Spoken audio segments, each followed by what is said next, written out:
Lower throttle up.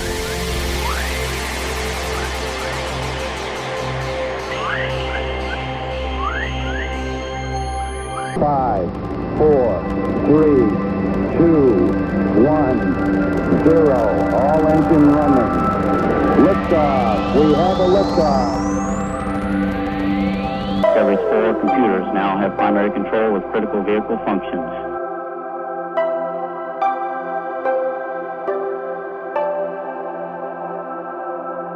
Roger, 0G, and I feel fine. Welcome to Fort Worth Esoteric Masonic Podcast, where we wade into the deep end of the pool for the more spiritually minded Mason. Nice to be in orbit. The statements of our guest and host do not represent the stance of any lodge or Grand Lodge. All right, listeners, thank you so much for tuning in again to the Fort Worth Masonic Podcast. We are always happy to have you guys listen. And I think you will all be very interested by our guest today and have a lot to learn from him. I am Gabe Yagish, and I am a past master and the current marshal of Fort Worth Lodge. I'm Billy Hamilton, a past master of Fort Worth 148 Lodge. And we have a special guest today. Ben Williams. I'm a past master of Telluride and Norwood Lodges on the western slope of Colorado, but actually beaming in from Denver currently. Ah, okay. Perfect. All right. Yes. So Ben has listeners. Ben has many accolades, but today we're going to talk with him about some of his most interesting projects within Masonry, and we're going to start off with a personal profile. Billy, take it away. Ben, if you would, go ahead and tell us a little bit about yourself outside of the Masonic lens. Who is Ben Williams non-Masonically? Yeah, the normal human being. So, yeah, okay. Well, I guess, in the civilian world, I am a registered patent attorney now, living in Denver. I'm married, have one daughter called Adeline, and we have a beagle. I live in Littleton, Colorado, having moved here back in 2012 from the Western Slope, which is where I first became a Mason. I was born in Washington, D.C., oddly, despite the accent. My mother was English, my father was American. Theirs was something of a kind of arranged marriage. It wasn't, formally an arranged marriage, but it was kind of, they were kind of put together. And my dad fell in love with my mom and sort of wrote to her profusely, and she fell in love with his letters, and they got married. And suffice it to say, it didn't last longer than 2 sons. And shortly after my birth, my mom left my dad and moved to England and took my brother and I with her. I have no recollection of them actually ever really being together. So I kind of grew up in 2 worlds, one on the other side of the Atlantic, and then I'd visit my dad twice a year, come for, the Christmas holidays and spend a couple of weeks in summer in the US. Ultimately moved here in 1995. I'd always promised my father I'd attend college or some schooling here. So I came here to go to university and never left. This is the great country, right? So ended up in Colorado through a bunch of haphazard events that were completely unplanned, and fell in love with the state and never left. I think I moved here in 2001, 2002. Yeah, it was 2002, summer of 2002. And I've been in Colorado ever since. Fantastic. It's awesome how life gets a hold of you sometimes. Right? It seems to have plans for us. What is it? The best laid plans of mice and men, right? Galactic. But anyway, yeah, so in a nutshell, that's kind of it. If I can talk more about, kind of what I do. I think most of the time I'm just plugged into a computer, reading patents and writing patents. That's what I do for a living. I author and prosecute patent applications for corporate and individual inventors at the United States Patent and Trademark Office. Oh, wow. So I spend much of my time invested in legalese. And you said that when we were talking before starting the recording, you said that you were recently still in law school, and this is now kind of a new phase of life for you, right? Yeah, that's correct. So in 2000 and 12, I passed the patent bar, the patent registration exam, which is a different sort of qualification. Since actually the Constitution, the right for patent protection is in the Constitution, is a constitutional right. And even since the earliest days of the United States, patent agents have been able to practice law without being lawyers themselves. And I think simply because most of the folks who come to the patent bar, if you will, have a scientific and technical background, whereas the majority of lawyers who come to the bar do so through the social sciences and English and history and the like. So a lot of attorneys are not actually eligible to sit the patent registration exam. So as a result, non-lawyers have been able to practice law in the administrative setting of the United States Patent and Trademark Office and elsewhere, like the United States Trade Commission and such. I put myself through law school over the last 4 years recently for a number of different reasons. I mean, I don't want to get too technical, but a main one is the patent agent client privilege. While it's meant to be as extensive as the attorney-client privilege, has not really been tested sufficiently and consistently upheld across the various jurisdictions to sort of give that added level of protection to discussing inventions, especially, unfortunately, patent litigation is incredibly expensive. And so any patent that is written, it should be written in the shadow of litigation. And a patent agent is more susceptible to the attacks of litigation teams seeking to invalidate patents and compel disclosure of what would otherwise be confidential information. So that was one reason. And secondly, I was just tired of having that conversation about, I'm not an attorney, I'm a patent agent, and, going through all that stuff. So sure. I did sit the bar in February, the California bar. I went to school in California. I went to law school online. It was a way to get a cheap law degree without being terribly in debt. In fact, that's what made me move to Denver. Honestly, I moved here because I had aspirations to attend Denver University, get a scholarship, perhaps, if I was capable of it, and, move my practice here. The United States Patent and Trademark Office opened a satellite branch in Denver. I think it was in sometime around 2012 anyway. So it gave Denver and Silicon Valley and Detroit a presence in the patent game. In other words, it wasn't just Alexandria, Virginia, where you could go up and show up in person to make argument if you needed to. You could do it in Denver. So Denver in Colorado, as a result, has actually become something of an intellectual property hub. So it made sense. But lo and behold, even though I think I might have been able to score sufficiently on the LSATs to get a scholarship to DU, theirs is a lower admission standard than Boulder, for example, which are the only two ABA accredited law schools in Colorado. It turns out they don't give scholarships for night school. I'd have to go full time.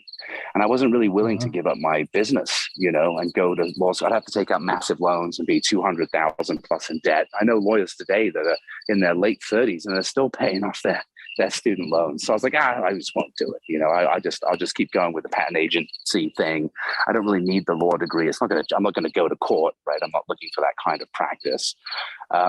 But actually, a client of mine got sucked into an invalidity suit, which really changed the game. In fact, it was in pretrial with this insane lawsuit that I was involved in as the author of the patent in question. In pretrial, that I graduated law school with a Juris Doctorate. We went to trial in Monroe, Louisiana, in I think it was November, October, November time period. Actually, whenever that hurricane hit is when we were in there. It was just this really weird Talk event. About bad timing. Oh my God. And lead counsel was pregnant. And of course she had to fly away, and they induced the birth because of the low pressure, when the hurricanes come, babies are born. Gosh. And so it was a total mess. I mean, I thought I was just going to be ruined, for a number of reasons. I don't need the labor, but anyway, so finally got through all of that, thank God, and then sat the California bar exam in February. And I'm pleased to say I passed. I didn't think I was necessarily going to. I was recovering from COVID. I had terrible COVID headaches. And the worst part of it all is I had unfinished dental work going on in one of my teeth. Oh, so I had like a fake cap, for a crown on my back tooth there, on my upper left molar.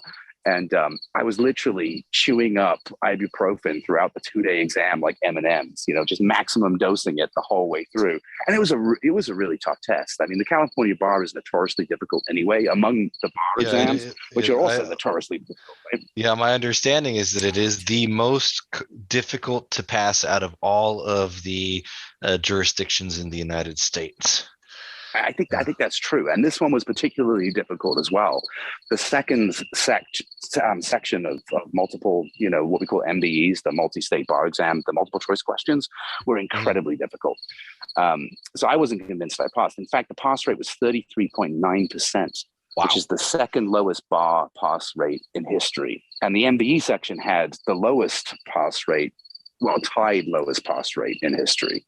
So I don't know anyone else who passed the exam. None of the people I studied with, the guy sitting next to me, he was already admitted in New York as a tax attorney, and his firm had flown him out to, get California, because California they don't play nice with anybody, apparently. There's no reciprocity with any other jurisdiction. And even he failed. So I must have just squeaked by.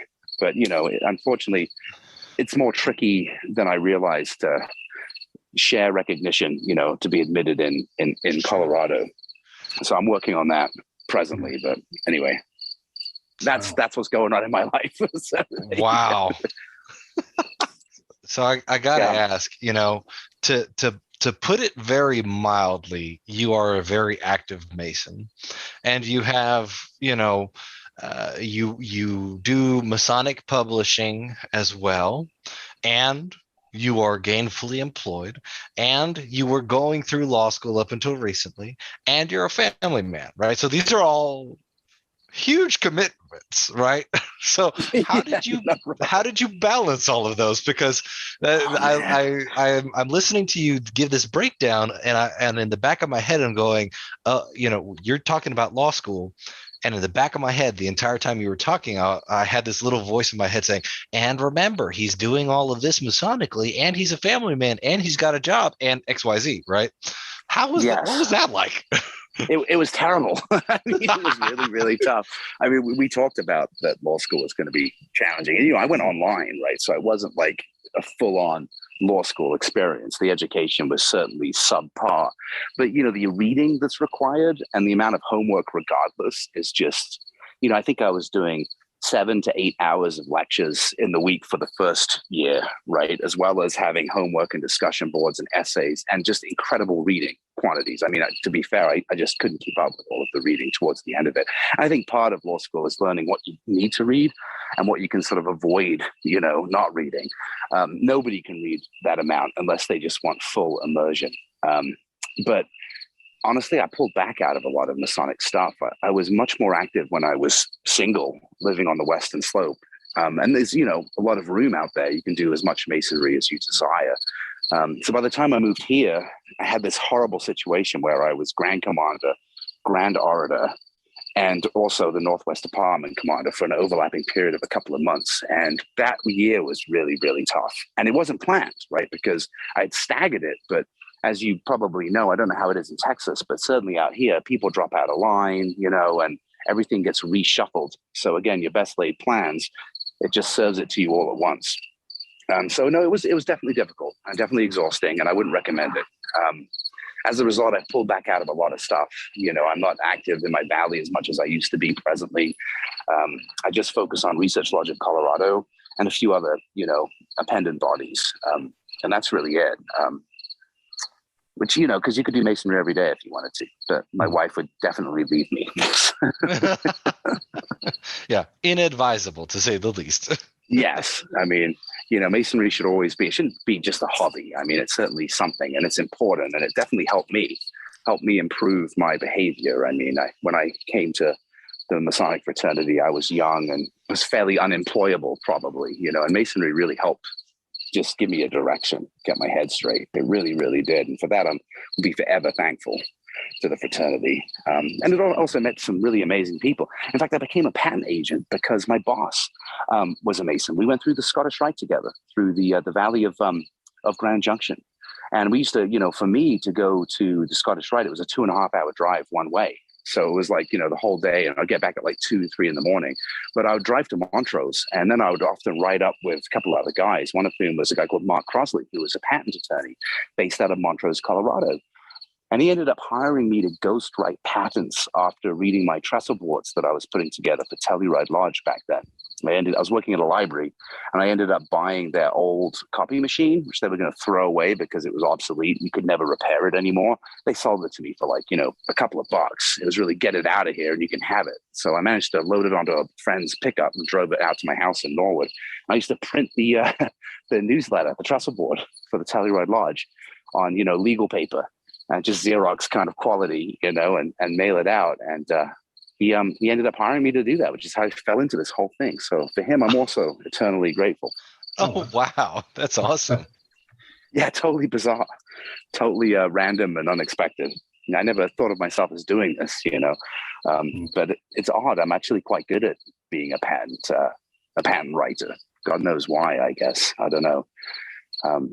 But I enjoy it most of the time, except for the deadlines and some of the stress. But it's fun to work with inventors, right? It's ideas, and you're explaining stuff and you're putting it into words. The word patent means to manifest, to make open, right? To sort of manifest into reality. So by letters patent, we are disclosing an idea in a way that is understandable, that is sensible, so that it can be practiced by a person of ordinary skill in the art, is the term that we use. And in so doing, we're kind of, manifesting something into reality, which is kind of, it's just really neat. You get to meet some very interesting people. Oh, okay. Well, so you had said that you stepped back from, quite a bit Masonically, but, you, as you mentioned, you're still, you're secretary of the Colorado Lodge of Research, right? Yes, Research Lodge of Colorado. Yep. Okay, and you're also chief adept for the SRICF, correct? For the state? Yes, I am. Of Colorado College, yes. Is there anything else that you're currently, I guess, involved with or working on? I guess I'm on the jurisprudence committee for the Grand Chapter of Colorado, although I haven't really done too much. And there's some other stuff I do locally, but I'm mainly involved with the Grand Encampment. As a past department commander, I'm on the education committee for the Grand Encampment. So we're trying to put together an online education platform, kind of a Moodle. Some of your listeners may or may not be aware of it, but they probably are if they're in the commandery. Right now, we've got a couple of courses up. We've got 3 courses up, I think. Or maybe it's just 2. The third one is about to come out, and there's a 4th one that's in development. But basically, there's a quiz on, the Templar ritualist. How well do you know the ritual? And if you can get through that course, I think you know the ritual pretty well. And then another one is on Malcolm Barber's book, The New Knighthood, and it focuses on the medieval Templars. And then the third course is going to be on the trial of the Templars, another Malcolm Barber. Malcolm Barber is a consummate historian, Cambridge University, I think it's Cambridge Press, and his books are taken to be kind of the credible research into the history of the temple. So we focus on those books. Adam Hathaway has been spearheading those 2 courses. And then the 4th one is a prelate ministering course that's being put together by the assistant grand prelate, Robert Elsner, for the Grand Encampment. And he's just doing that all by himself because he's got a lot of Moodle experience. So we're very excited to see what he comes out with. Yeah, it's pretty neat. And then, other sort of things here and there, but for the most part, Research Lodge is my love, and the college. So I'm still an officer actually in the Red Cross of Constantine here, but we don't meet that often. It's a pretty low stress job, and I'm the preceptor or whatever it is of the Holy Royal Arch Knight Templar Priests for this year. But in Colorado, in our particular tabernacle, that's also a fairly low stress job. Okay. Speaking of the Knight Templar educational courses, so I've completed the first one, and I'm currently working on the second one. But I have to say, I was really surprised the beautiful certificate you get for completing the first one. Nice. I was blown away by that. Well, my hat is off to our grading subcommittee for putting that together. That was a long process that took a while to get out, but it should be sort of handwritten, and it was hand calligraphy originally, right? That was done for that. So Yeah, I should thank Mike Sakira and I can't believe I'm spacing his name. He's such an important member of our committee. It's because it's late. I apologize. I'll come back to him once I remember. All right. All right. So Ben, how old were you when you actually joined Masonry before you moved on to, as you said, you've already been Grand Commander, you've been Department Commander, your Grand Order. What age, though, did you join the fraternity? It was in 2006. So okay. I think I would have been, 24, so 30, I think. 28, 30, somewhere around there. My math is right. 30, I think 30 years old. I think it was 2006. All right. And I think I joined the Scottish Rite in 2008. Okay. And what inspired you to join? What brought you in? Well, that is a good question. I was part of my sort of misspent youth. I was petitioning political issues up and down the West Coast. This is one of the scary ways that democracy is force-fed, in certain states. And it was an interesting job because it was basically a way to travel for free. It was fairly decent money. And you would just sort of travel around. The downside of it, of course, is you didn't save any money because you're living in hotels and you're on the road, and it's pretty rough. And I did that for a few months, and I ended up in Seattle. And strange as it is to say, I was reading a couple of books that I just picked up in Portland at the University of Portland Library. I just sort of grabbed them at random from the shelf. And I'd been in Seattle when a particular book had come off the press, and for the first time it was translated into English. I just sort of fell down this weird rabbit hole. And I didn't have any bias or baggage or any sort of, pretext for any of this material. And something happened to me in this hotel room that really just changed my life. And it basically brought me to the dorm or the lodge. I was looking for what I thought was the remnants of this teaching, if you will. And sure enough, I think I found it in the ritual. I went into a lodge in Nucla, which is in the middle of nowhere on the western slope of Colorado. It's kind of on the way to Utah towards LaSalle Junction. It's an old mineral uranium mining town that was back in the 50s. The lodge was quite strong there because of Union Carbide had basically taken up residence in that area.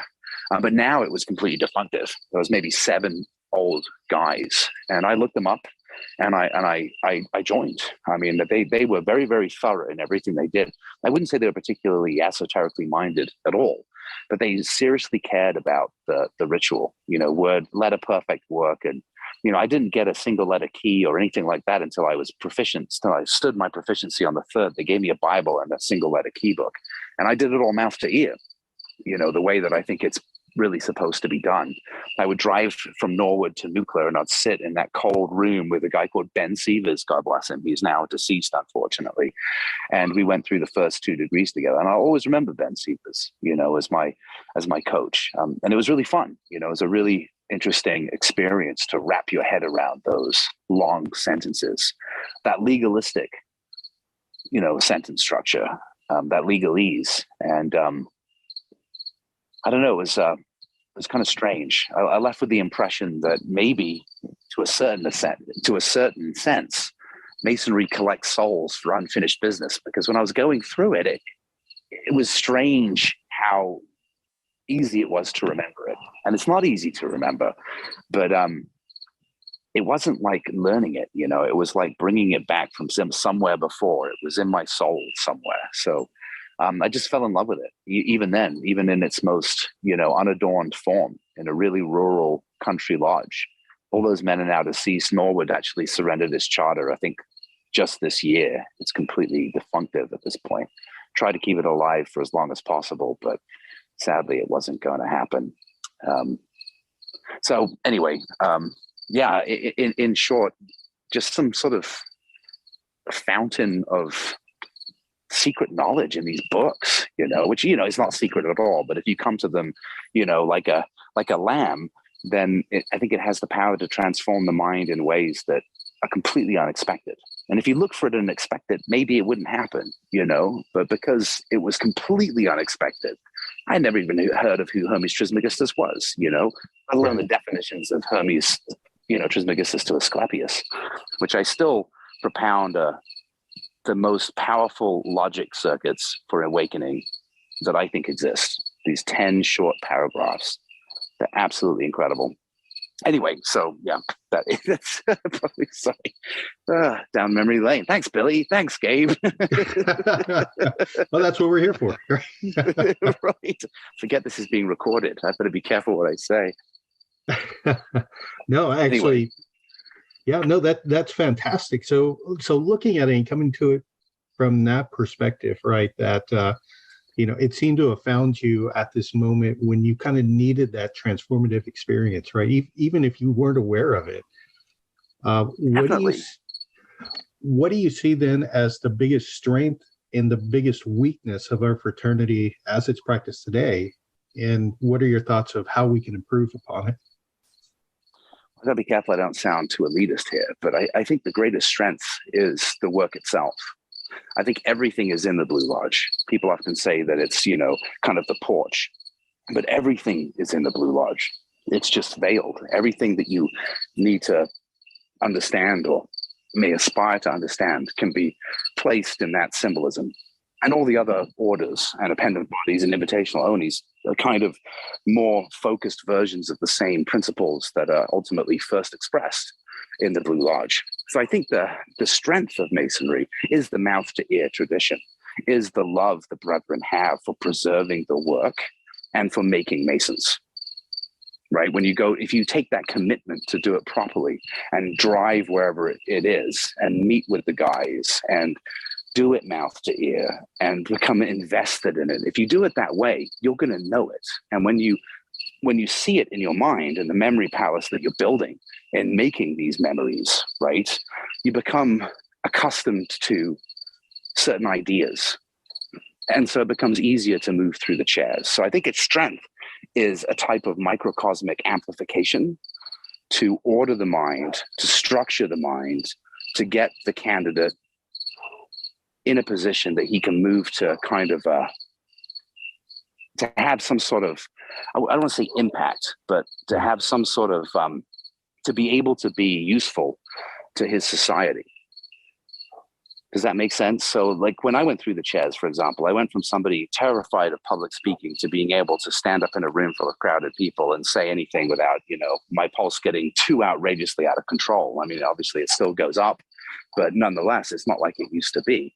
And moving through those chairs, I became a much more well-adjusted individual for the social contract. Does that make sense? Now, what is its weakness? I think its weakness is that a lot of our brethren have come to the door perfunctorily, and they've come for, I wouldn't necessarily say the wrong reasons, but maybe for a type of status. And what I find to be perhaps the most problematic with our fraternity, and this I think is one of our biggest criticisms, it's certainly one of the biggest criticisms that the church has levied against us, is that it becomes kind of a distraction. And it becomes a way for people that have not necessarily made a life for themselves to define themselves Masonically. And I fear that in certain individuals, we end up with this sort of title hunting madness that is almost like acquiring status through a position in this fraternity and a desire to gain the seat and the office rather than to emulate what the office is meant to represent.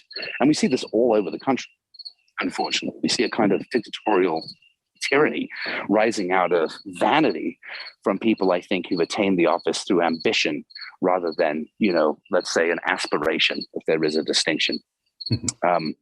So in that regard, this beautiful plethora of degrees that raise a man up in status, and certainly with the fancy titles like thrice illustrious master, right?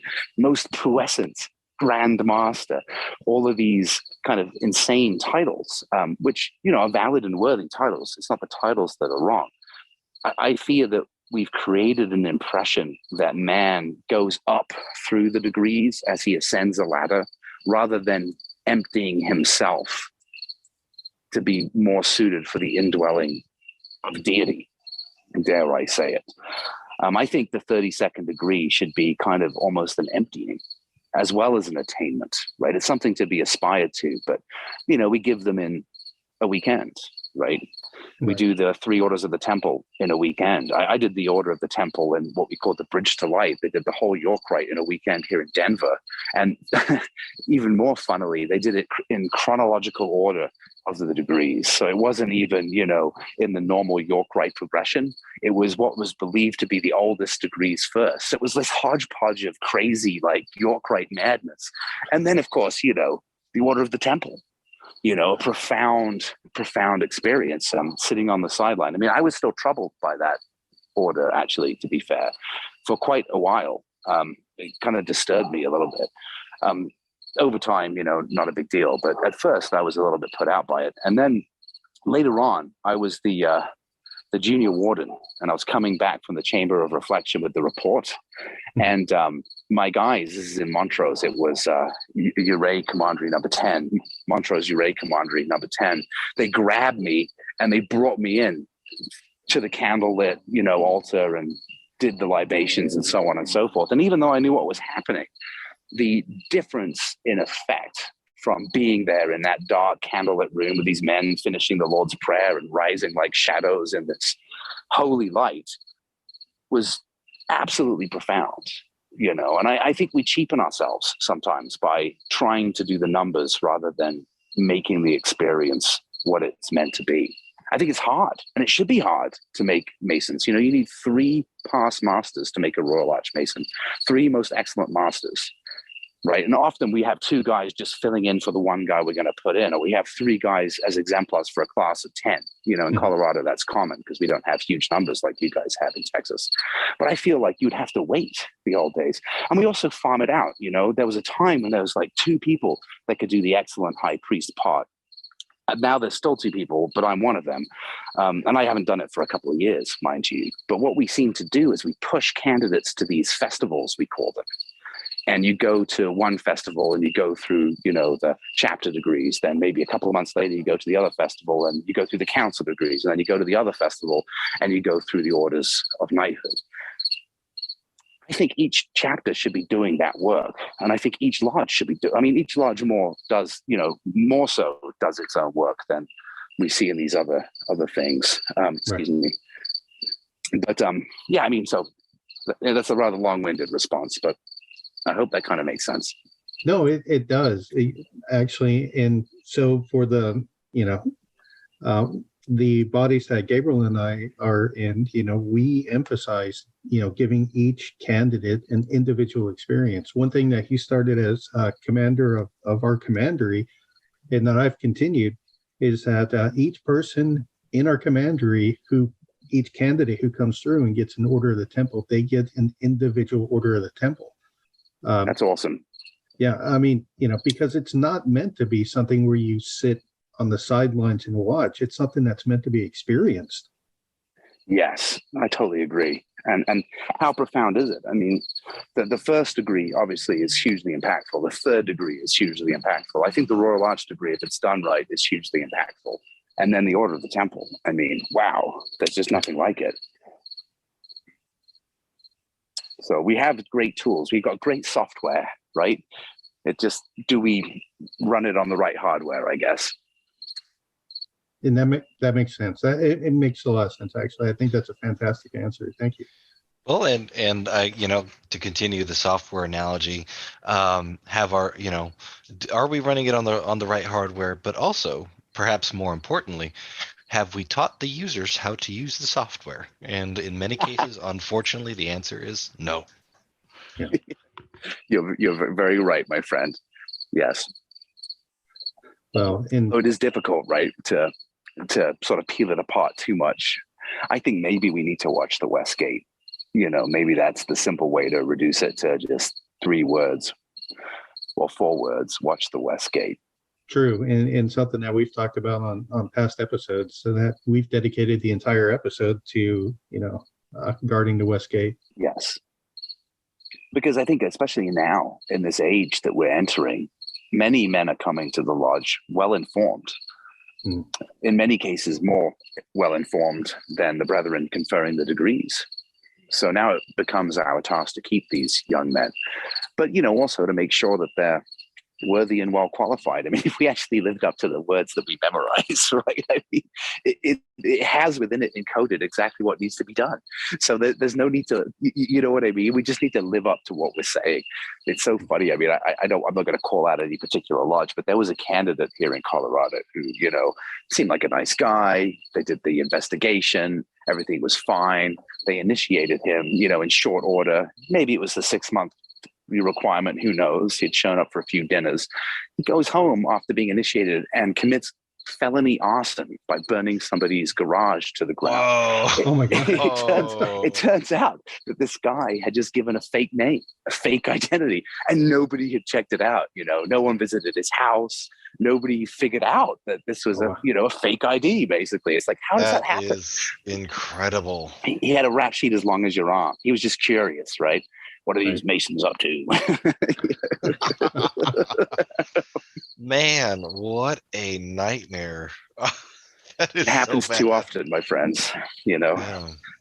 I mean, I don't know if you guys are being hit with the rife embezzlement that seems to be going on, but it's just, anyway, we don't need to go down that road. Yeah. Knock on wood, we have avoided that.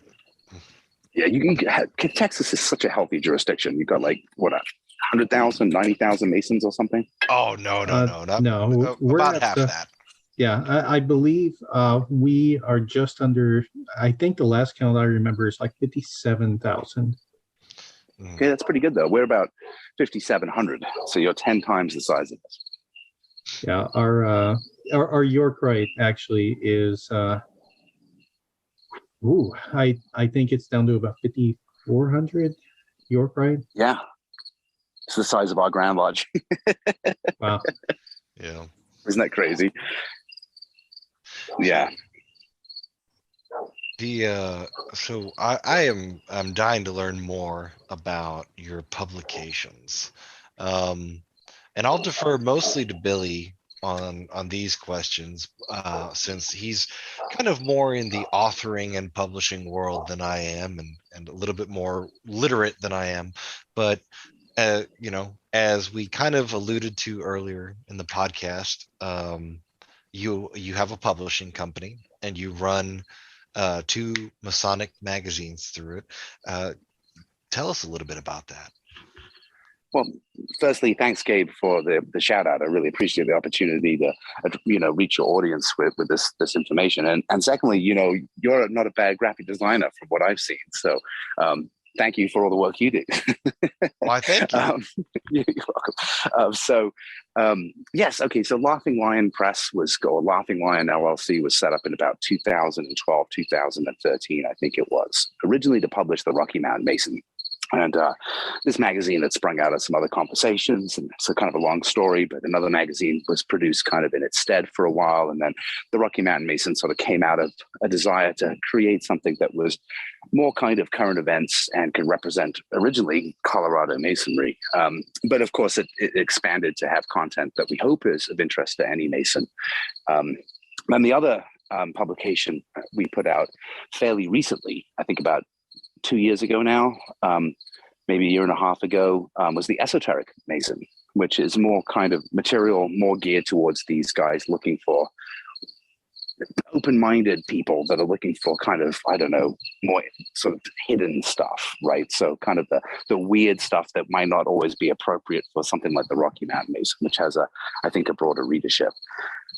So, unfortunately, both of them are somewhat stalled in production, and I am the weak link here. And law school was definitely a major, impediment to the Rocky Mountain Masons' growth.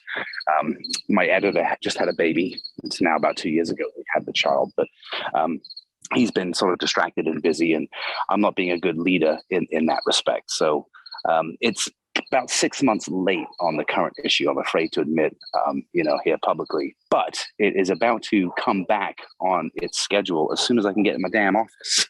So I bought this office New Year's Eve of 2020. I closed on it, and I've yet to take possession of the damn space. It's 780 square feet, and I thought, this is going to be great.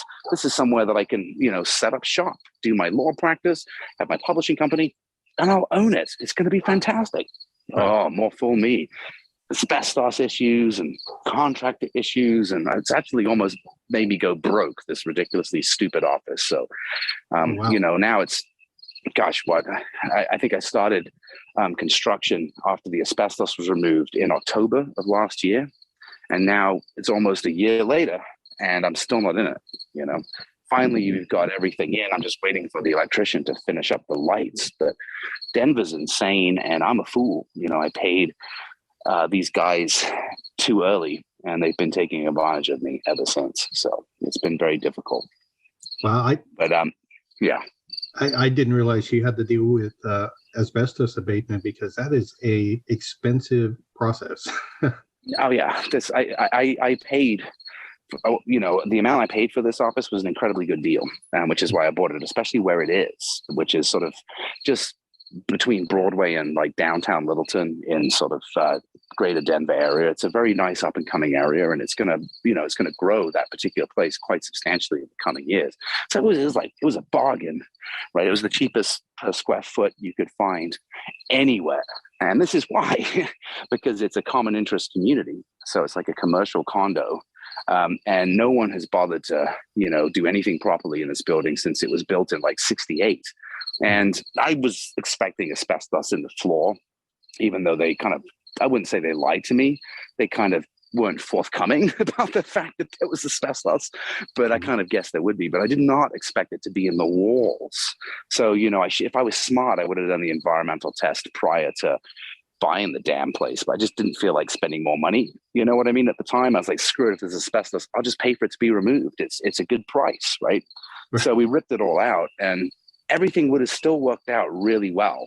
I got a nice loan from the Small Business Administration under the COVID thing, so I had a great payback kind of time frame.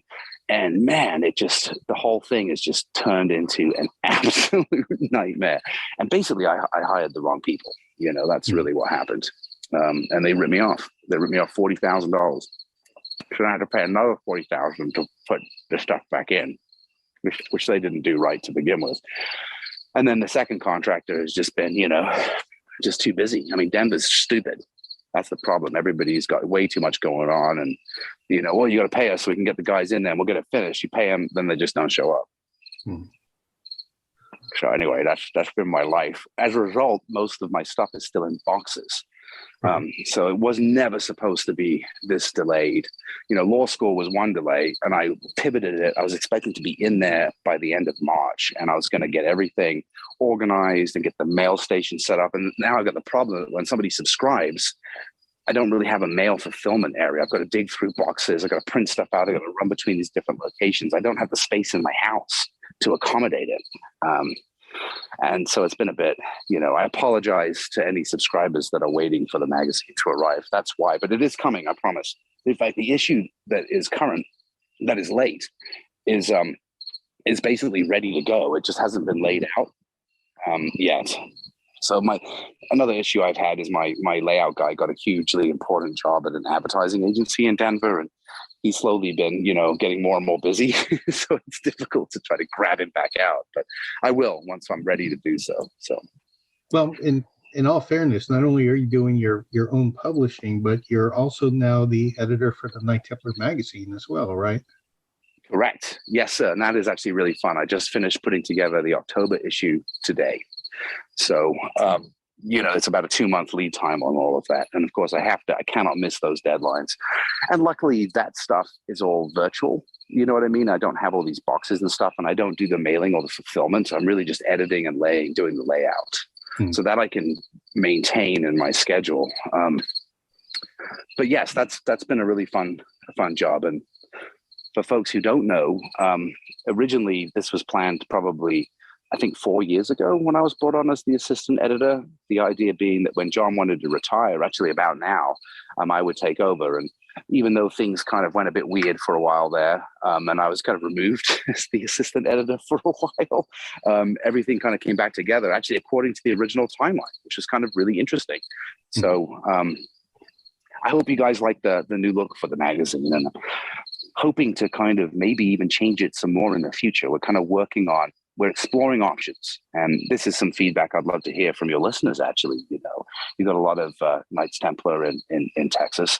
Would you guys like to see a full-sized magazine?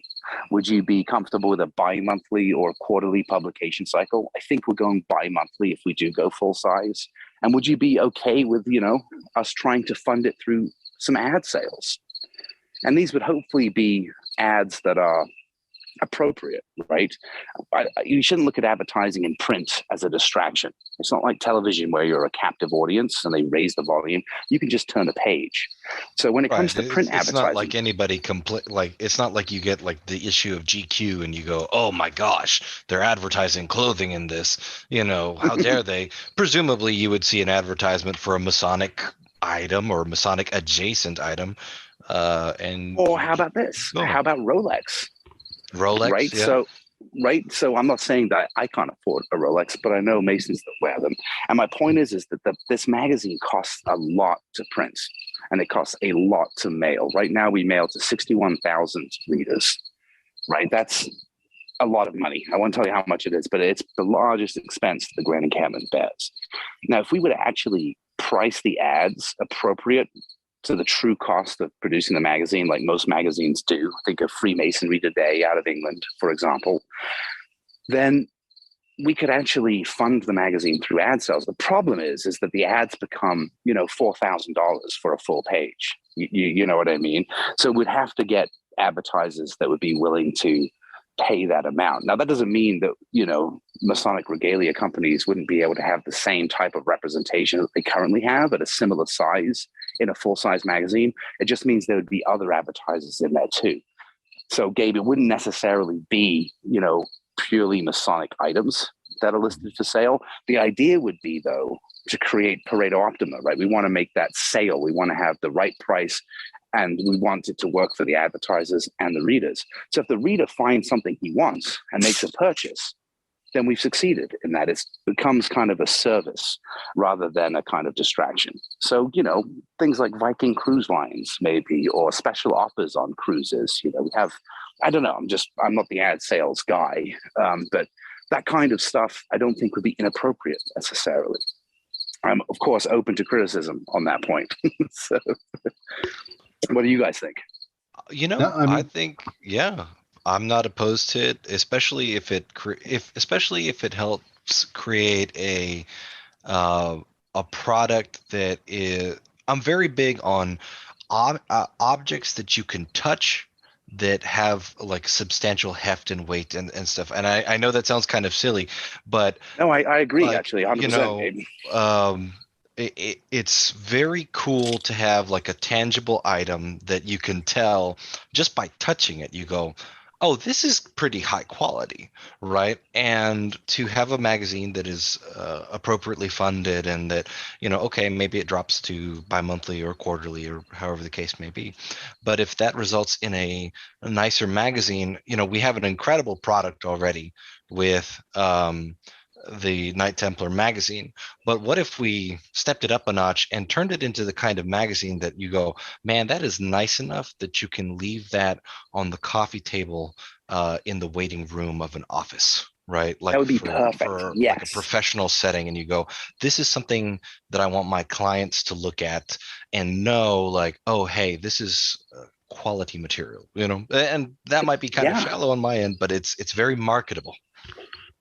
It isn't, because it's our brand, right? It's our brand, and our brand should be protected. Our brand should be like, I think of the square and compasses. The square and compasses should be put on items that kind of like a seal of quality. If the square and compasses are on the spine of a book, the book should represent that brand well. We shouldn't tarnish the brand. I'm not saying we do currently at all. Our magazine right now is very, very fraternally friendly. It's very engineered for our membership, which is fantastic. But I second your point there, that if it could be of such content and quality that anybody could read it and say, wow, who are the Knights Templar? This is really interesting. Right now, if we read it, it's going to be a lot of information for the membership who are already members, which is a definitely important service. Most of our readers are elderly, to be frank. I think the average age of the Grand Encampment is about 72. So there's a lot of people read this magazine. They read it because maybe they don't get out as much as they used to, and they read it because it's familiar and it's friendly and they see their friends in there. And that is something we definitely want to keep. But at the same time, I would love us to get away from the idea that it has to be just about the history of the Knights Templar, right? Or the Christian religion. Wouldn't it be great? My example is, the Wall Street Journal is not just read on Wall Street. The Christian Science Monitor isn't just about Mary Baker Eddy, right? Wouldn't it be great if we could add in stuff that's of interest to Knights Templar, even if it's not strictly speaking Masonic? Here's an example. I haven't done this article, but it's one I'd love to write. I don't know if I can. I'd obviously rather somebody else do it. One of the things I hope we can do is begin to pay for per word for submissions to sort of up the quality and support freelance writers. But what about this for an idea for an article? The patriarch of the Ukrainian Orthodox Church and the Russian Orthodox Church, and the schism that is being created in the Orthodox community as a result of Putin's invasion. Now, is that political? I mean, kind of, but we're not taking a position, right? We're talking about what's happening to the church and the weird recognition between, the Patriarch of Alexandria and Antioch, say, and Ukraine. Meanwhile, Russia trying to downplay the patriarch's role, if that makes sense. And so what we're really reviewing and discussing is the structure of the Orthodox Church, which is something that is, I don't think, well known among us Western Christians, right? And I find the Orthodox Church to be really fascinating on many, many levels, as well as certain, parts of the Latin Mass and everything else as well, of course. But forever, the Eastern Church has been broken between various patriarchs, right, or metropolitans or whatnot, that kind of recognize each other as a kind of a synod. There isn't one throne of power like there is in the Latin Church. As a result, it's had this long-standing mystical tradition that's not been as subject to sort of revision by one man. They still confer the Mass in song in many Eastern churches, and they still face away from the congregation. Vatican II turned the priest to administer the host to the audience, if you will, and make him something of a performer. But there's nothing wrong with these things. They're interesting things to discuss that aren't necessarily currently featured in the magazine.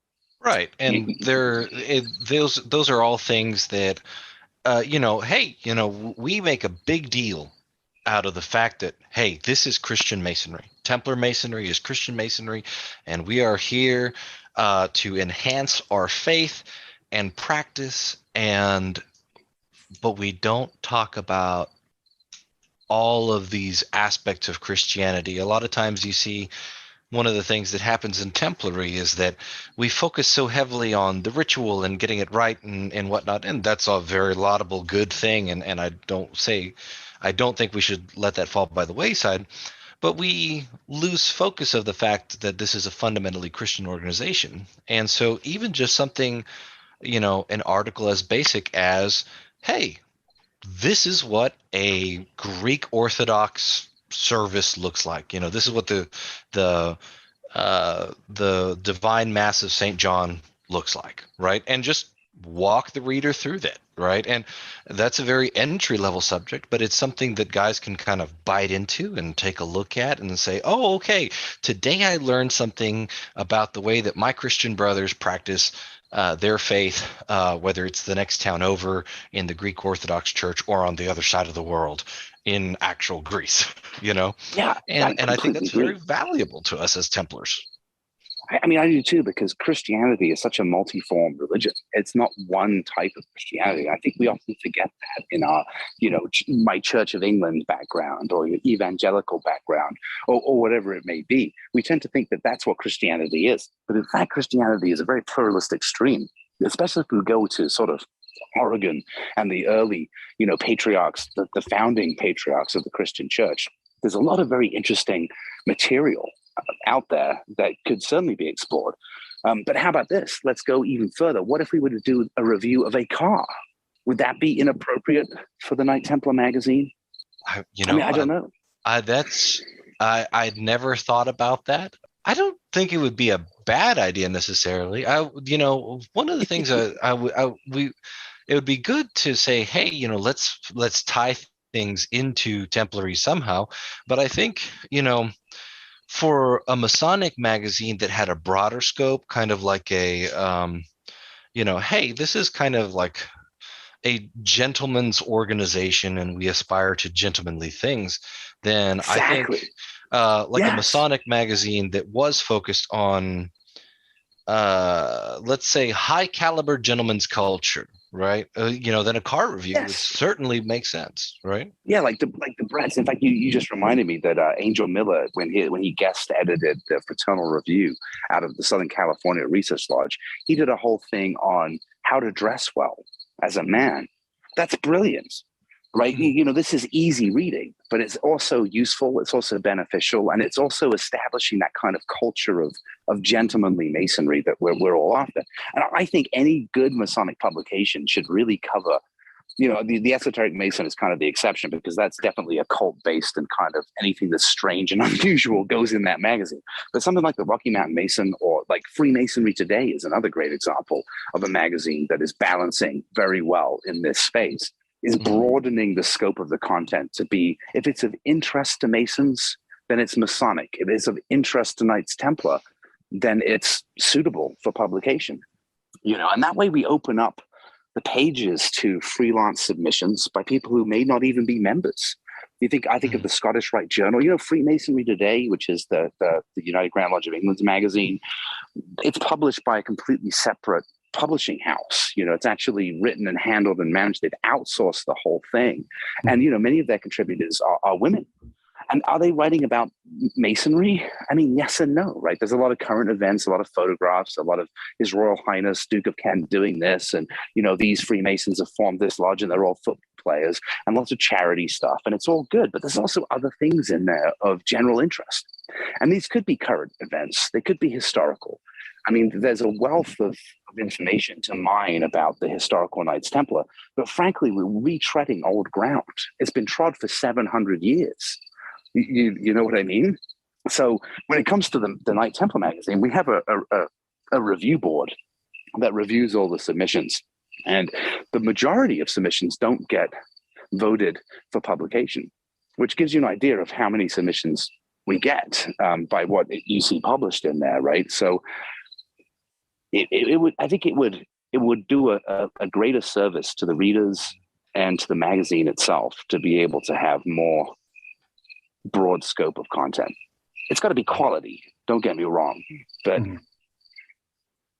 I'm trying to think of a good example. I mean, the Christian Science Monitor is too far, right? But it's a good example for our purposes here. It started as a magazine for the Church of Christian Science, right? And now the Christian Science Monitor has got really nothing to do with Christian Science. I'm not saying, of course, the Knight Templar magazine should have nothing to do with Templary, but actually some of the best reporting in the world is sometimes in the Christian Science Monitor. They've got people embedded in friggin', Syria or whatever, reporting back. I'm not saying you should do that, but my point is that, it's evolved. And even though that masthead is still on there and that brand, and we will always cater for our readership and our members, to me, it makes sense to try to find a nice mix of content that, you want to read. And some of it's going to be lighthearted. Some of it's going to be diagrammatic.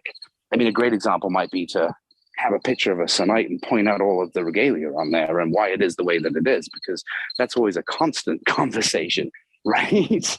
Among our uniformed order. And then show some nice variances like Southern California. They have some really cool Class A uniforms. Have you seen those? You've seen those, right, Gabe? Billy, have you seen those? Oh, yeah. I'm not sure if I have. The silver and black ones that yeah. Oh, like sort of like the Three Amigos, but they're absolutely awesome. They got like a cape and it's all like embroidered. It's really neat. Oh, I'm gonna have to look that up. That sounds fascinating. Yeah. But yeah, I think you're kind of hitting the nail on the head here, right? There's no reason why we shouldn't open up the Knight Templar magazine and amid a selection of carefully curated advertisements targeted towards gentlemen, right? See, say, for example, a spread of articles, one of which might be, let's say, a biography of a certain military commander during the 100 Years' War, and then another article that discusses, color pairing how to pair colors when you're putting together a suit, and you're dressing in business formal, and you want to maybe add a little bit of pop without going too overboard, and then have a different article that says, hey, here's this theological debate going on in the Christian world right now. And the article is a 2-column article written by 2 separate authors, one on one side of the debate, one on the other side of the debate. And we leave it up to the reader to decide what's going on. And then have the final article be, hey, here's how you can improve handicap accessibility at your commandery. Right? I mean, I see all of, yes, that's perfect. There's no reason why we shouldn't see that spread of articles, right? As Masons, we should kind of be looking to always have a diversity of information at our fingertips, and to be consuming a diversity of information. Yes, and be open-minded to entertain an idea without necessarily accepting it. 100% agree. So you'd be okay with if Rolex decided they wanted to advertise, which I don't know if they will, but if they did, would it be okay to have a Rolex ad in the Knight Templar magazine? I would look at that and go, wow, we must be kind of a big deal now if Rolex is advertising for us. I mean, Patek Philippe, you never really own a Patek Philippe. You just look after it for the next generation. To be totally honest, it's like when I look at, if I were to encounter, let's say, a Rolex ad in the Knight Templar magazine, my first reaction would be maybe mild confusion, but then my next reaction would be, wow, we have garnered some attention on some level where an international company has decided that we are a suitable target market. And that makes me feel good, because even, for example, if I can't afford a Rolex, it makes me feel good that I am considered part of a potential target demographic for that item. And so I think a lot of Sir Knights may actually feel encouraged by that. I hope so. I mean, I really do. I hope they would want to do it. I'm sorry, Billy, go ahead. Oh, I was going to say, on the flip side too, when you think about it, I mean, how many magazines have, besides the ones that you see like People or Time or whatever, but I mean, how many, especially for a narrow scope kind of magazine that it is at the current time, right? Not necessarily, if we implement some of the, things that we've talked about here. But how many have a readership of 67,000 every single month that you could say? I could see how that could be attractive to different companies. Very, very few magazines of this scope have that readership. Yeah, and that's just who we mail it to. You think that a lot of them end up in lodges, and I'll tell you, a lot of ladies read the magazine. So 61,000 distribution is more like 100,000 readers. I mean, easily, right? Because of the wives and the non-members that might come across the magazine. Plus, it's now online. I know a lot of commanderies where they put the magazine out at Temple on a regular basis. The book on the coffee table, or they see it in the lounge. Or hey, maybe somebody left one on a side table in the dining room, and it always gets read at some point. Exactly. So our plan has got to be to reach companies for whom our readership could make sales. And in order for that to work, it means our readers are looking for these items. So I think, cruises, hotel deals, luxury goods like Rolex and Patek Philippe. I mean, Patek Philippe's current ad, which they run in The Economist, is a grandfather giving a watch to his grandson. And the tagline is, you never really own a Patek Philippe. You just hold on to it for the next generation. Right there is a way to transfer wealth between family members and basically avoid taxes. You know what I mean? Yeah. But what a fantastic marketing slogan, though, right? It's part of it is, it's very multifaceted, right? So you have the family aspect, but you also have beyond the family aspect, you have this broader abstract concept of legacy, right? Yes. And legacy is very important. And then you have something tangential to legacy, but somewhat different, right? The difference is subtle: tradition, right? Yes. And then above all else, this is a family heirloom. It's very valuable. It costs a lot of money. You are obviously using imagery and aesthetics of wealth. And so the tagline there evokes a number of different sensors in the brain where you go, oh, wow, this is like a hugely important message. And that's stuff that we can benefit from as Masons, anything that excites those portions of our brain when we look at the magazine is a useful thing to us, because then the reader is left with, they might not remember all of the contents of the magazine, but something that they're going to have kind of floating around in the back of their head is, hey, when I picked up that magazine, I felt good. I don't remember why, but I felt good. Which is awesome. And it's a powerful thing.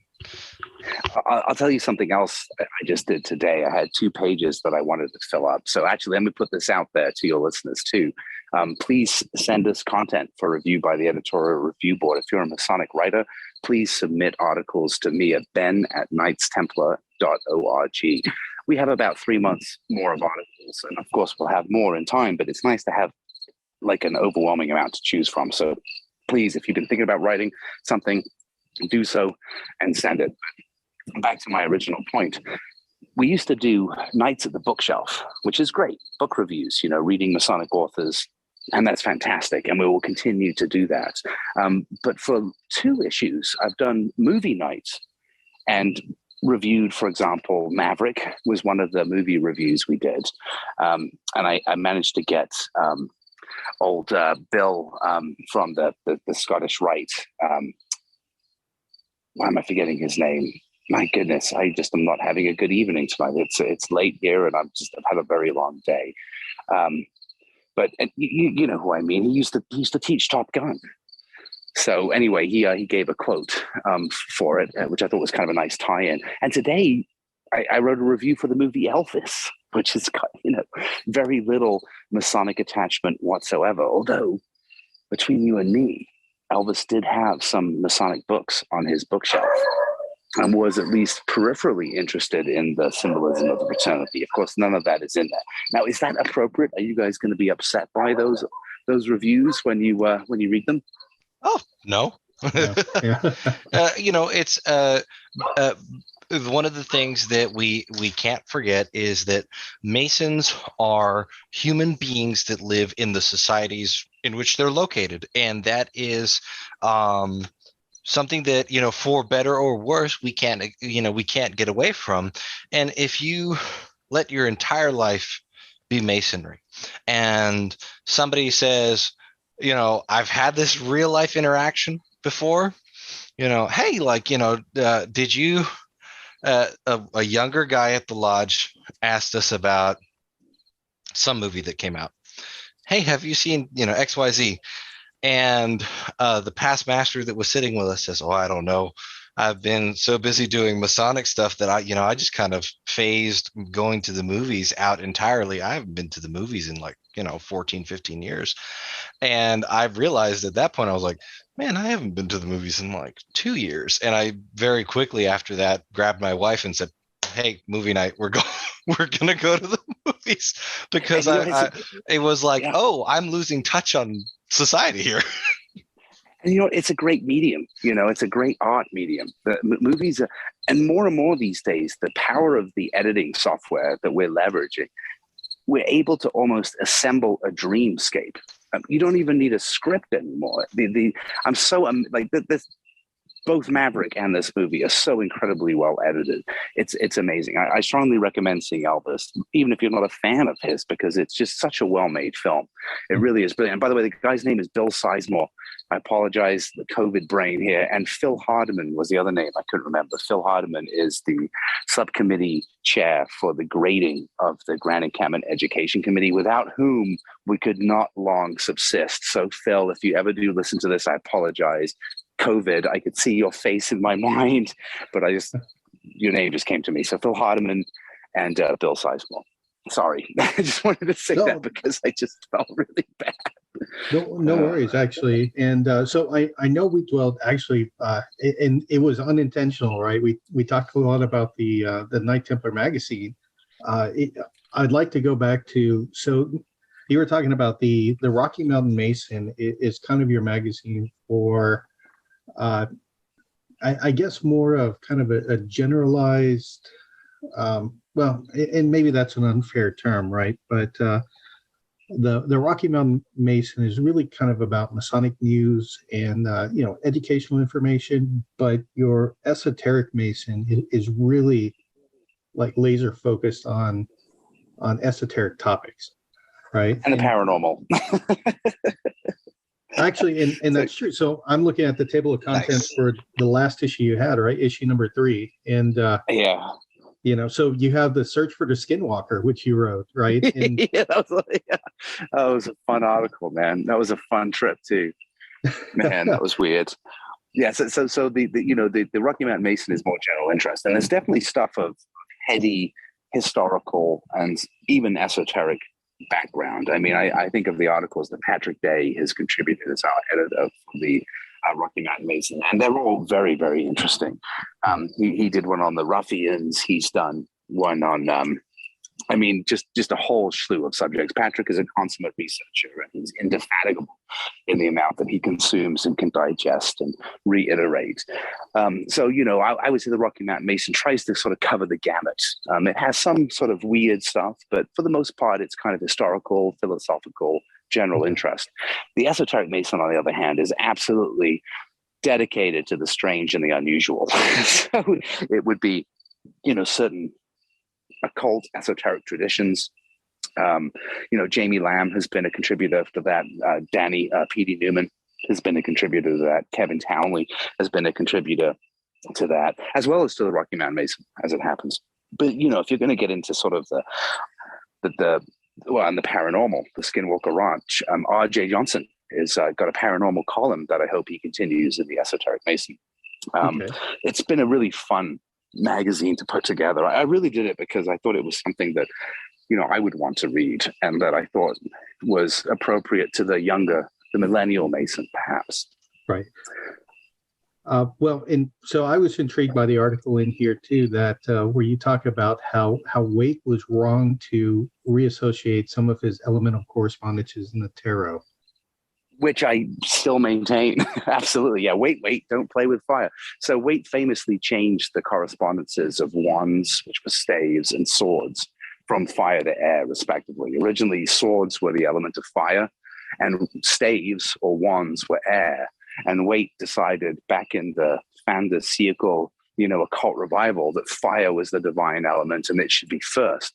Kabbalah be damned, right? And in so doing, he divorced the tarot from a very overarching symmetry, which it has with kind of the Kabbalistic ideas of air being the first element.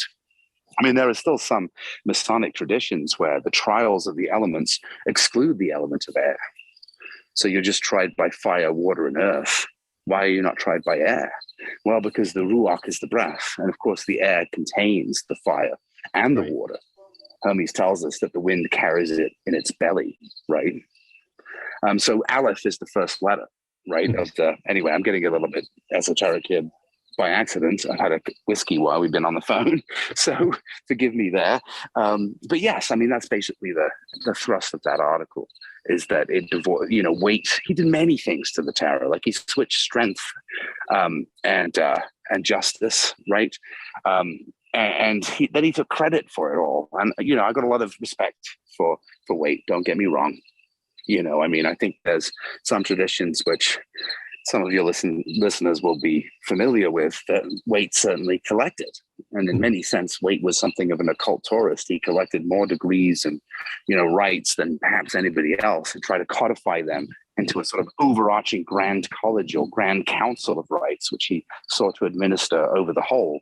And he's interesting in that respect. He's interesting as an esotericist, but at the same time, Pamela Coleman Smith should have her name on that deck. That Rider-Waite Tarot is my least favorite of the tarot. Don't get me wrong. I apologize if you love it. It's everybody's first deck. Everybody loves that deck. I'm the rare exception. But it should be called the Smith-Waite Rider deck, right? Because she's the one who drew all the damn pictures. Yeah, it's her artwork. Yeah, she gets no credit. She doesn't get enough credit for that. It makes me just, Anyway, no, wait. He's an interesting fellow. And back in that time period, there's a lot of innovations I think were going on. And we see it in a guy called Blaker's work in the college, where he's basically applying a lot of the newly discovered asteroids into the scheme of the Thema Mundi. And this was kind of a new popular, what they termed esoteric astrology, which is coming out of the early 20th century. And of course, it has since been refuted by, among others, Einstein and the general theory of relativity. We didn't need this Vulcan, this secret planet that is close to the sun, to explain Mercury's eccentricity. Because guess what? Mercury as an archetype is eccentric. I mean, that's one of the qualities that he brings to bear is eccentricity. But more so, it was due to the general theory of relativity and gravitational, aspects allowed for that eccentricity without this hidden planet Vulcan. So you see Vulcan on the center of the Earth in the Rosicrucian degrees, and it probably shouldn't be there. So it was just part of that time period of innovation, everybody seeking to evolve the teachings. But I've always been of the opinion that it's not really a spiral. We're not going upwards. We're just going round and round and round. All eternity is a circle. Even if it spirals to its own beginning. That's why the snake is biting its own tail. You know what I mean?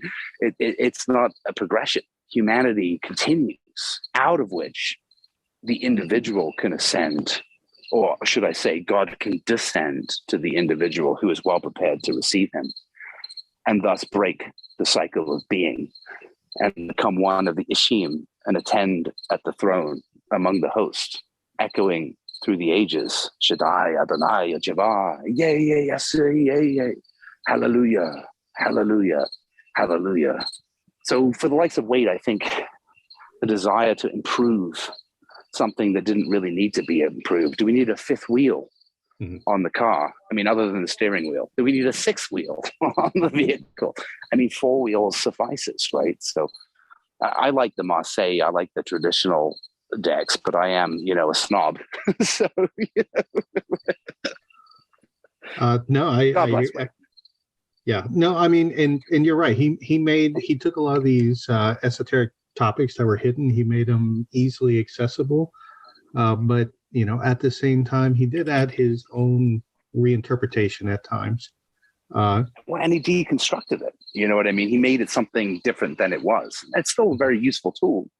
It's just no longer. I'll give you another example.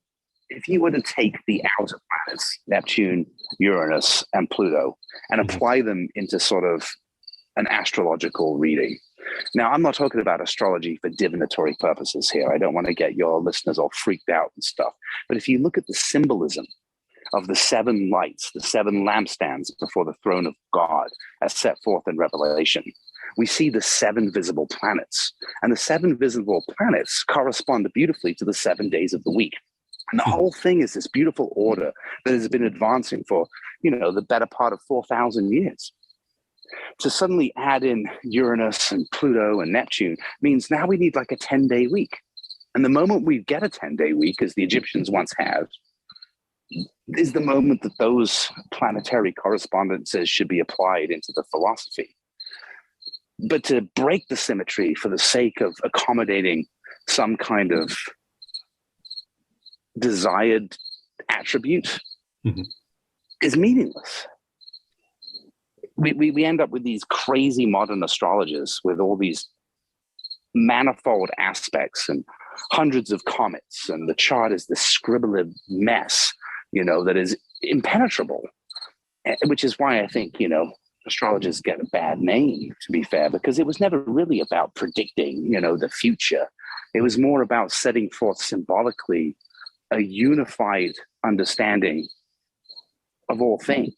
I think the best way to look at traditional astrology is to watch Shakespeare, watch Midsummer's Night's Dream. The whole thing is informed with that worldview, which falls apart as soon as you stick Uranus on Aquarius. Billy, please get Uranus off Aquarius. Oh man. It must be something I ate. That's why I had to go for the water bear. So wow, that definitely went places I was not expecting. Well, I apologize, and thank you for allowing me to just run the train. So anyway. No, so I do have to. So some of the listeners that we have, in kind of the start, kind of wrapping things up, because I want to be respectful of your time, as well as Gabriel. My family right now is sick with COVID, so I have some time. But I know Gabriel. You and your wife are expecting, so I'm sure she's going to want you to. You have a lot to prepare for. Yes, I do. Hopefully you got that big long pillow that she can hug. Oh, yes, she does. She loves that thing. Yeah, that's very important, that pillow. For any, young fathers out there, remember, make sure you get that big pillow. I am fully stealing it from her after she is done being pregnant. So the key is get two. Yes, I think that was the lesson. So Ben, if you don't mind, when we get at the end, I would love if you would share the information about how our listeners can find out more about Laughing Lion and the Rocky Mountain Mason and Esoteric Mason, how to subscribe to those, as well as you have your own podcast as well. Which I do. Thank you, Billy. Yeah, no, and that was, I have to admit, it was full of fantastic information. After Grand Encampment Triennial, whenever you came out with something, I listened. It was very informative, so thank you. You're welcome. Thank you for listening. Absolutely. So I have two websites, RockyMountainMason.com, spelled as it sounds, RockyMountainMason.com, and then LaughingLion.net, LaughingLion.net, and EsotericMason.com. So any of those websites will get you to. So LaughingLion.net is really merchandise. I have a few handmade silver rosaries left. They're rather expensive because they were handmade and they're silver and hematite, made in Italy, actually. And then some baseball caps. My fulfillment arc on the baseball caps is a little bit longer than the ties, although I do have found the box with them in. So the merchandise is being fulfilled. If you go to LaughingLion.net, you see something you like. It may take a couple of weeks, but you will get it, I promise. And then the RockyMountainMason.com has a subscription portal on the website, and I think the EsotericMason.com does too. So, and then my podcast is just Rocky Mountain Mason, and you can find that on any podcast provider. It's also, a link is also on the RockyMountainMason.com website. And thank you, Billy, for letting me say that. So absolutely, because this is supposed to be, as much as we love talking with you, we want our listeners to be able to find some of the information you're sharing too, especially because you have quite a bit out there. Thank you. And if you guys want to contribute at any time, by all means, please let me know, including all the listeners. I'm always looking to publish new authors at any time. I'm very happy to review stuff. And, we're looking at a journalistic standard. We don't necessarily require detailed citing. This is not an academic exercise, but a journalistic standard would be upheld. All right, fantastic. And do you have your style guidelines for on your website for anybody who's interested? So let's see. For the Rocky Mountain Mason, I don't know if there are style guide on the website. There is for the Knight Templar magazine, and that would translate very well for the most part to the other publications. So if you go to knightstemplar.org, the style guide should be right there on the homepage above the image of the current magazine. And basically what we do is we use the Quarry Project style, which is, Brent Morris, Chris Hodap's very laudable effort. Essentially, it's a modified Chicago style. If you're really interested in writing a lot, you should think about getting the Turabian Chicago Style Guide, which is a fantastic resource for how to cite and how to footnote and whatnot. Ultimately, what I care about most from the layout standpoint is that every article is sort of submitted in the same format. This is not ironclad. Obviously, we wouldn't reject it if it wasn't in this format, but it would be most helpful if the submission was Times New Roman, 12-point, double-spaced, No space between the paragraphs, just a single tab. And footnotes go on the outside of the publication. So after the period, or after the parenthesis, not inside, which is a common error.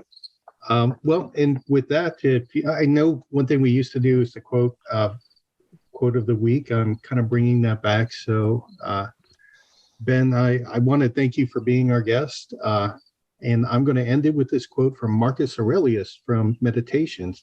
And that is, the happiness of your life depends upon the quality of your thoughts. Ooh, Beautiful. very true. Yes. That's the source of all things, right? Thought precedes action. Action precedes habit. Habit precedes character. As my grandmother used to say, stand porter at the door of thought. I spent way too much time with a dumb waiter.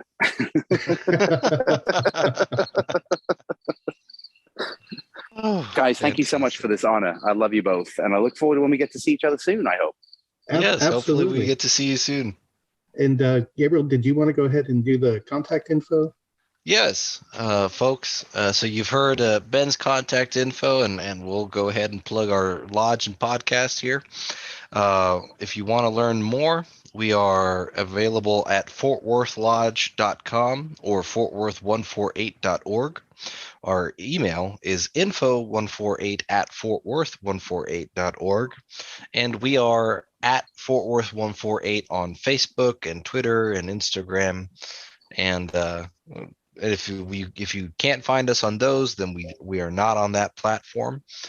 We do have a Facebook page.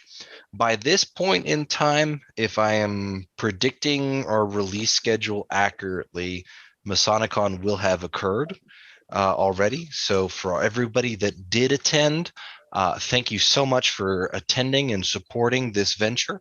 It is always a powerful experience, and it's wonderful to gather together so many Masons here in Texas and from other jurisdictions that are passionate about learning and education. And we thank you for contributing to that shining light that has been this conference.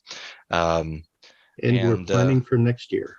And we're already planning for next year. So if you want to get some more information for Masonicon 2023, you can find us at texasmasonicon.com. That's texasmasonicon.com. And I think that's it for the lodge plug. All right, excellent. All right, so with that, we'll just sign off. This is Billy Hamilton signing off. This is Gabe Yagish signing off. This is Ben Williams. Thank you for having me. 5, 4, 3, 2, 1, 0. All engine running. Liftoff. We have a liftoff. Discovery's 4 computers now have primary control of critical vehicle functions.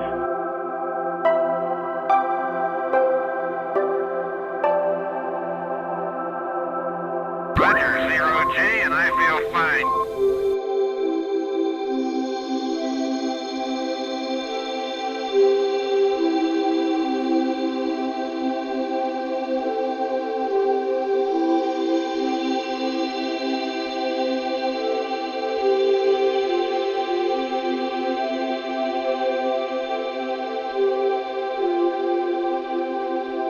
Nice to be in orbit.